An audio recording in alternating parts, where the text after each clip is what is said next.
मराठी मंडळाच्या माध्यमातून परदेशात नोकरी करणाऱ्या नागरिकांकडून बेल्जियमच्या ब्रुसेल्समध्ये गणेशोत्सव मोठ्या उत्साहात साजरा करण्यात येत आहे।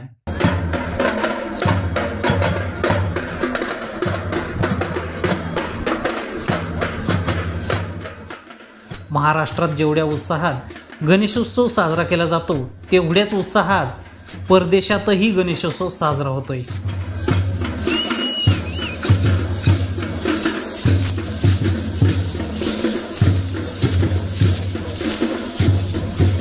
भारतीय संस्कृती सण उत्सव परंपरेसाठी ओळखली जाते।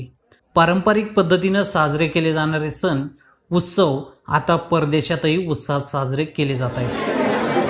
This song has been sung by Atif Aslam from Greece. You can always take the snacks takeaway, but please. यावेळी लेझिम आणि ढोल ताशाच्या गजरात गणरायाचं धडाक्यात स्वागत करण्यात आलं। मिरवणुकीत पारंपरिक वेशभूषा परिधान केलेल्या भारतीय नागरिकांनी परदेशी नागरिकांचे लक्ष वेधून घेतले।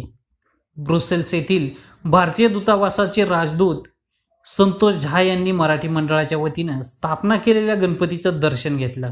मराठी मंडळाच्या विविध उपक्रमांचे कौतुक करत सर्व मराठी बांधवांना गणेशोत्सवाच्या शुभेच्छा दिल्या। A great man of India, Lokmanya Tilak started this festival and this began to be celebrated in a public way.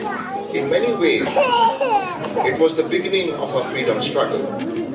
It was the beginning of assertion of our identity, of our right to express ourselves, and in that sense Ganpati festival becomes even bigger.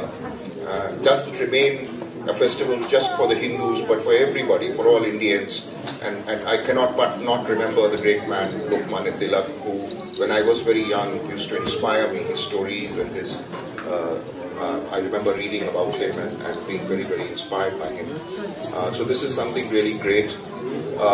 On this day, actually on the Ganesh Chaturthi day, we also had a historic development in India that I must remember, which is that we moved from the old Parliament building to the new one, marking the transition to perhaps new India.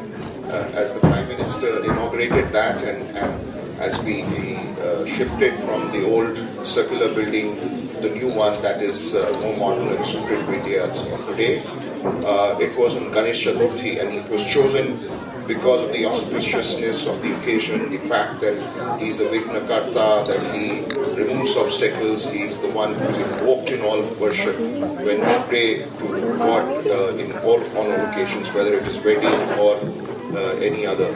So I once again thought that I would mention these 2-3 things, and of course I must thank the organizers, the Marathi Mandal.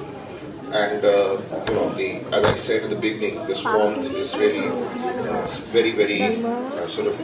I feel that it is really exceptional, and I cannot just not mention this and congratulate you all for this. So once again, happy Ganesh Chaturthi. Keep doing it, keep doing well, and thank you so much. मंडळातर्फे अथर्व शीर्ष पठण, महाआरती आणि विविध सांस्कृतिक कार्यक्रमांचे आयोजन करण्यात आले।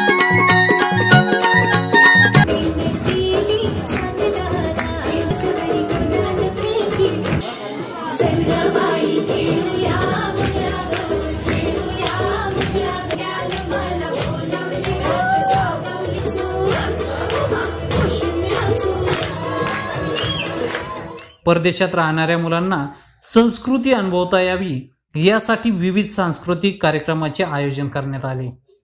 तर महिलांनी मंगळागौरीचे सादरीकरणही केले।